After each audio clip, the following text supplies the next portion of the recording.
This thing had a mechanical throttle locker. And so you would put it up into mill, and you didn't just jam it. You just put it up in the mill and you watch the nozzle.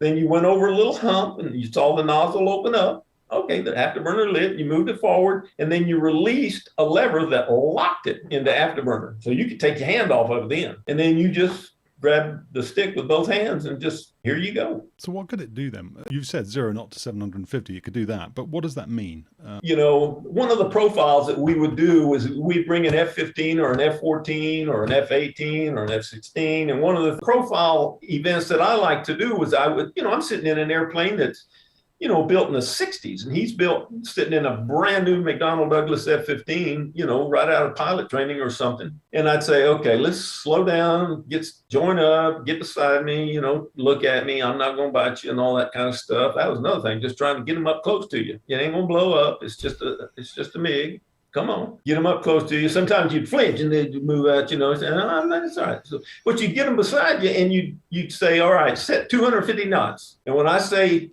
1, 2, 3, go into full blower and let's see what happens. And they're going, oh yeah, ready? 1, 2, 3. And it gave me time to get the damn burner lit. 1, 2, 3, go. And you just go see you. It's a rocket. Until it got the F-15 and the big jets would start catching up as it would get subsonic, and then you'd be side by side, and then you'd terminate.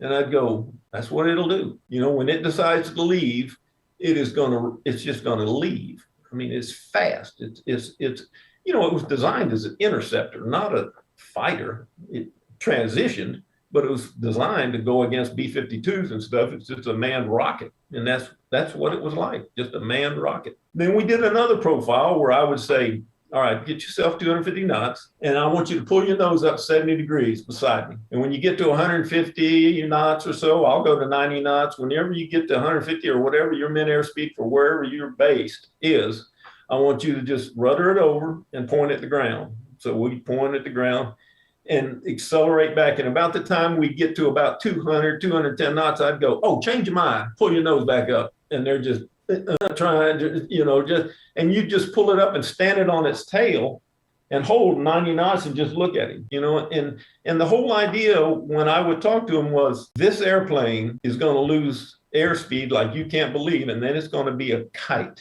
So what you're going to be doing is you need to learn how to fight a kite that doesn't move. It just sits there. And the way you have to do that is you got to get away from it, because you get slow with it, you're not going to do good. It's not necessarily going to kill you, but nobody's going to be able to do anything until somebody runs out of gas. You got to stay away from it.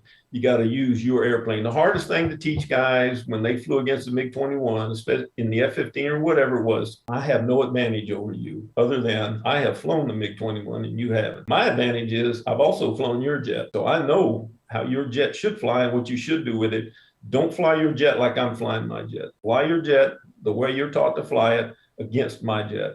But they wouldn't. Day 1 and 2, no, they're going to just try to get in there and be a hero. And it's not going to work. It's just not going to work. Especially when we have thousands of hours in their airplane, it's just not going to work. But the difference, but when they would go from day 1 and finish on day 4, it was remarkable, the difference. And so you felt good. You felt good about it. There is that balance, isn't there? One of the things I remember talking to Obi Henderson, about the formation of the aggressors, and he was saying, in the early days, units stopped inviting them along because they got pissed off they were getting their asses beaten so much, and there was this moniker, be humble, you cool fucker. So how did you find the balance then between those very first engagements of a visiting pilot and then getting them to progress to the point on day 4 where they knew what they were doing? Yeah. When we went and flew as aggressors, we didn't try to embarrass anybody. They would embarrass themselves. And with that, many of them, it became an ego thing. And so, oh, you guys are a bunch of hot dogs and this and that and this and that and this and that. So that reputation was just not fun. So when we flew the MiGs, when I was there and Z-Man and everybody were there, what our charter was is we said, you know what, we don't have to be humble. I don't have to fly like a Soviet. And that's what we did. When we briefed them, when they came here and said, this is not an aggressor deployment. Today's Sunday, you're getting your brief. Monday, you're going to sign a bunch of paperwork and you're going to start flying against this asset. You put a picture of a MiG-21, MiG-23 up there on the board and you say, this is what you're going to do. And let me tell you, we're going to fly it as hard as we can fly it. We're going to fly it as mean as we can fly it. We're going to fly it as fast as we can fly it. And we're going to fly it as slow as we can fly it, period. We're going to fly the hardest airplane we can fly against you. And if we can whip your ass all 4 days, we'll be happy. Now, we're going to tell you how to be successful. And those academic sessions where we would talk to these guys before they would fly, they would be 4 to 5 hours long. And so they would show up day one. It's like they didn't. Did you come to that brief yesterday? You know, there were a lot of those radio calls. Did you blow off that or did you come? Yeah, I came. Well, do some of the stuff we told you to do and let's get after it. And it would transition. But we showed no mercy. That was a big deal.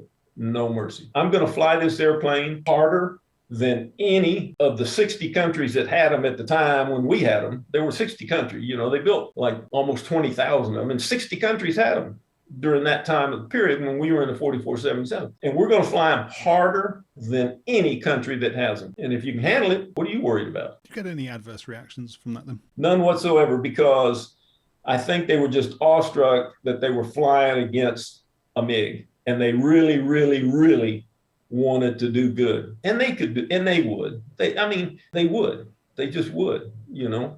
And plus, remember, we flew one-on-one with them the whole week. So if they went out and the first 2 days got their ass kicked, it wasn't like their wingman was there watching them get their ass kicked. They're going, Jesus, what are you doing? He's one-on-one, and you're debriefing him one-on-one. And then you meet him face-to-face on Friday when we'd go back to Nellis to the trailer. You'd meet him one-on-one. I met a lieutenant that I flew against for 4 days. F-15 guy from Langley. Looked like he was 12 when he joined up. I went, damn. And I got back to Nellis on Friday and I said, I need to speak to Lieutenant so-and-so. And we walk around in the trailer and get your guy and you go in a room and sit down. And I'm sitting there talking to him about the pros and cons and bad, you know, this and that and how you do it and you're doing good, this and that and this and that. And he's looking at me like I got two heads. And I said, LT, you following what I'm saying? He goes, you speak perfect English. And I said, what do you mean I speak perfect English? He goes, I said, I'm a damn American just like you are. Really? I said, yeah. So just listen up. That's, it would not be unspeakable to hear weird ass shit like that. I'll never forget that kid. So was there a particular blue air adversary from your point of view that was more difficult to beat than any other? F-16 with this sort of much lauded fly-by-wire 9G capability. I think the most fun and the hardest fight that I had would be well-flown A4s. Believe it or not, you get a good Top Gun instructor, not the student, but a good old ass Top Gun instructor in a A4 mic or something. Yeah, that was a fun fight. And the Hornet. I think the low speed handling characteristics of the A4 and the same for the Hornet, due to its size and thrust, made the difference. The F-15 was just a nightmare to fly against if it was flown against an F-15 pilot. You got to remember, 90% of the guys utilize about 10% of the airplane, and 10% of the guys utilize about 90%. Well, you got hold of them that 10%, that was not a fun ride if you were in a MiG and you got those guys showing up to fight with you. But I enjoyed the A4, flying against the A4 and the Hornet. Those were the hardest fights for me. You've talked obviously about the 1v1 side of things, part of what you were simulating as an experience, and of course for the the ACM type stuff. Was the GCI, the ground controlled intercept. Can you, Paco, talk a little bit about those sorties, how they worked, what they were like? The way the ride would start would be we would sit in the squadron, and when your asset took off out of Nellis, the GCI called you, said, hey, Raven 2's airborne. Okay, shut up. So he would come all the way down the southern edges of the area, past Indian Springs and all that, and he would enter at 4808 Alpha, and he would enter the range headed towards the 75 ranges and the 71 ranges, which were west of Tonopah. Well, when he entered the range, they would call you and say, hey, he's 100 miles from the field. Okay, you go out, get in, start it, taxi out to the runway. That's how fast you could do it.